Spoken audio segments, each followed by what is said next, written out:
Feuding with Drake may have turned Kendrick Lamar into hip-hop's hottest artist, and now he'll take music's biggest stage in New Orleans for free. Here to discuss what to expect from this year's Super Bowl halftime show is Forbes reporter Matt Craig. Matt, thanks so much for joining me. Thank you, Brittany. It's been a while. Glad to be back. It has been a while, but I'm excited to talk today, especially about the Super Bowl. What we know, the Eagles are playing the Chiefs. What we also know is Kendrick Lamar is the halftime performer. Aside from the game, many people tune in just for that show. So why was he picked? Dive into that choice, especially in light of his recent feud with Drake. Absolutely. I mean, I think you could make a strong case that he would not have been picked for this show if it weren't for the feud with Drake. How he was picked, of course, since 2019, Jay-Z and his company Roc Nation have been the executive producers of the Super Bowl halftime show. And I mean, Apple Music and the NFL task them with kind of choosing the performers. And since then, we've gotten younger performers, obviously more diverse performers, a lot of hip hop artists. And Kendrick is kind of seen as, the hottest artist in hip hop right now. But the reason for that is because of his beef with Drake. I mean, Drake is probably the most successful commercially of any of the rappers and hip hop artists right now. And Kendrick went back and forth with him. And I know a lot of people, it's not unanimous, but a lot of people think that he won that exchange. And since then, that's kind of put him in front of new audiences and launched him to another level. And of course, the Super Bowl show will take that even up another level from that. To your point, it's not like by any means he was a niche artist, but this feud really blew him up.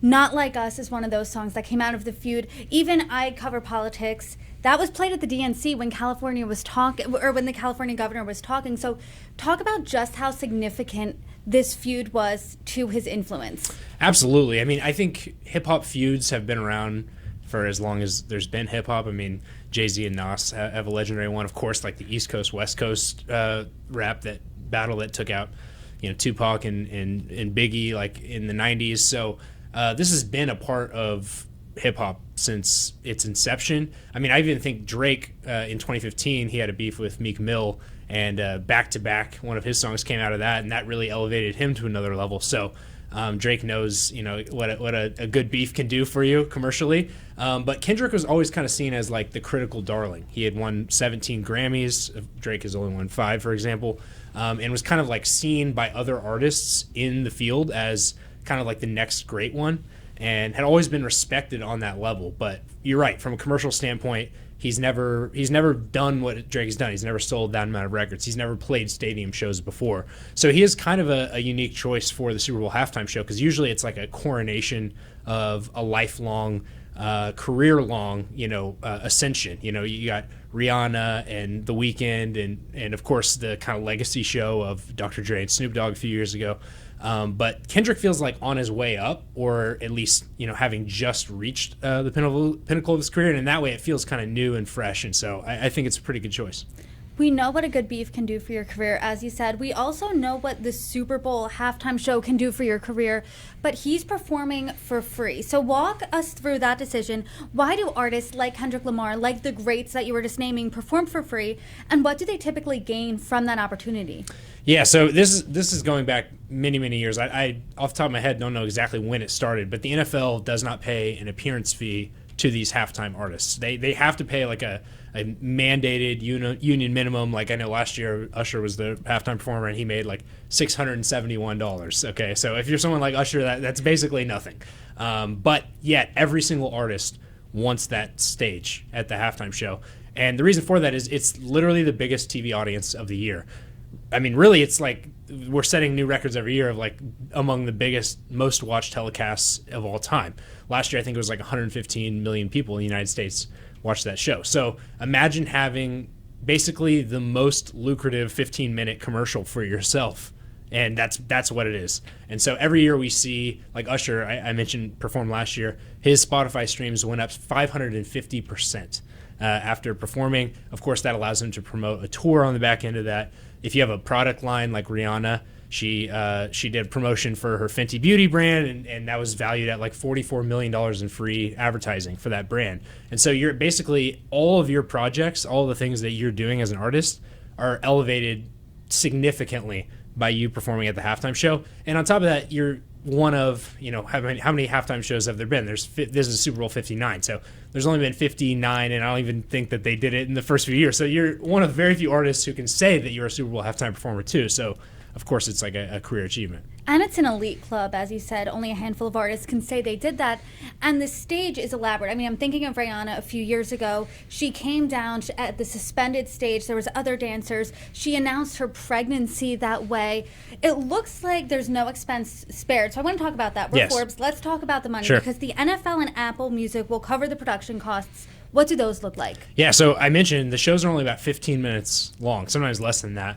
And usually the shows cost about $10 million to produce. So think about it, for a 15-minute show, that's quite a bit. And the NFL and Apple Music cover those costs. So they don't pay the performers, but they do, build out these lavish sets. And, of course, there's always fireworks and lights and people descending. I remember Lady Gaga flying down from the top of the stadium, of course. But what's interesting is that some artists actually choose to pay in addition to that, like adding to the money that the NFL and Apple Music do pay for. So I know, for example, The Weeknd said that he spent $7 million of his own money. Dr. Dre and Snoop Dogg, I think it was $7 million as well. So you're talking about performing for free for people that are not used to performing for less than millions of dollars, and on top of that, paying their own money. And that just shows you how valuable that exposure and that marketing potential can be. Because, you're talking about the biggest spectacle and the biggest show in all of music. And you're talking about the biggest stars. Just off the top of my head in my lifetime, I can think of Beyonce, the Rolling Stones, Bruno Mars, Usher, and they have these catalogs of just great music. As you said, Kendrick Lamar's a little different. He's on his way up right now. I don't think he's at the level of those greats that we just described, just based on catalog-wise. But how has the show evolved since Jay-Z took over as producer a few years ago? Yeah, absolutely. I think, back in the day, I remember, Paul McCartney, or, there's country artists.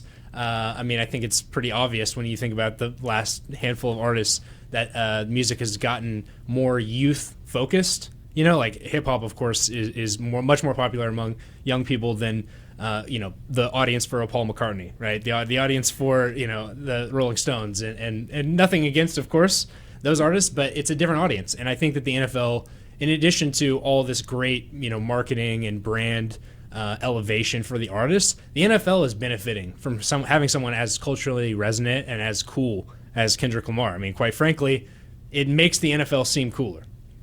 It does. You can't really name a cooler artist right now, I think, than Kendrick Lamar. So what are you expecting him to bring to this performance? Yeah, another reason why I think he's a very unique choice for the Super Bowl is that his songs are a little bit more personal, and a lot of them have a little bit more substance to them. He talks about things even outside of his rapping. He cares about like uniting the Bloods and the Crips in Los Angeles, and he's talked about his mental health a lot. I mean, these are songs that have some substance to them, and I think that he will be introducing himself to a lot of people that watch the Super Bowl who maybe they know who he is, maybe they've heard about the beef with Drake, but they don't know about some of his songs and some of the things he's doing outside of music. I think it's incredibly resonant that he's a Los Angeles artist, and we just had the Los Angeles wildfires, so I'm certain that there will be some tribute to that in this performance as well. And so I think that this is a pretty cool opportunity for him to, bring his style of music that's a little more personal. People feel a very strong connection to it, and bring that really to the masses. Now, the one thing I will say is that, the Super Bowl halftime show is they want to be kind of brand safe. If you think back to like the Justin Timberlake, Janet Jackson, ever since then, of course, the Super Bowl is not really trying to take chances. And so there's been rumors, there's nothing substantiated, for sure, but there's been rumors that Jay-Z has mentioned, maybe trying to change some of the lyrics of Not Like Us or other songs that are calling out Drake that could, potentially put liability on the NFL or whatever, because these diss tracks are not holding any punches back. I mean, they're really, really going after Drake. So that will be interesting to see as well. I don't know how that's going to play out. No, and even listening to the lyrics of Not Like Us, I mean, you're kind of like, ugh, like knowing that this is in the Drake pedophile feud. is comes to mind. He really doesn't. He does not hold back, right. And he faces a lawsuit over this song. Does the NFL face any liability in case he sings that and something comes up? Yeah, I mean, I think that is something that would have to be, settled in court, right? Figured out in court. I think Drake has shown that he can be very litigious. He just filed a lawsuit against Universal Music Group, which interestingly represents him and Kendrick Lamar. I mean, they're the biggest label in hip hop by far. And so, yeah, Drake is not letting this feud go. And so if there were to be some big display at the Super Bowl, I certainly think that he would challenge it. And then it would be up to lawyers and the courts to figure out where that liability would stand. And if you're the NFL, sure, you have all the money in the world, right?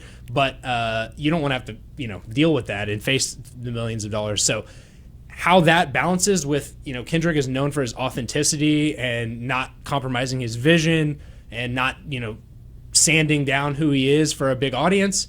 I would love to be in those conversations because I certainly think that there has been probably plenty of back and forth about how that show should look, how much you should balance having a good time versus representing, his album that just came out and songs like Not Like Us that are just straight diss tracks. There's no other way to put it. They are there to insult Drake. And a spotlight on this feud will really be on the national stage. A spotlight on Kendrick Lamar will also be on the national stage. Can't be overstated that this is a big moment in his career, arguably the biggest moment in his career.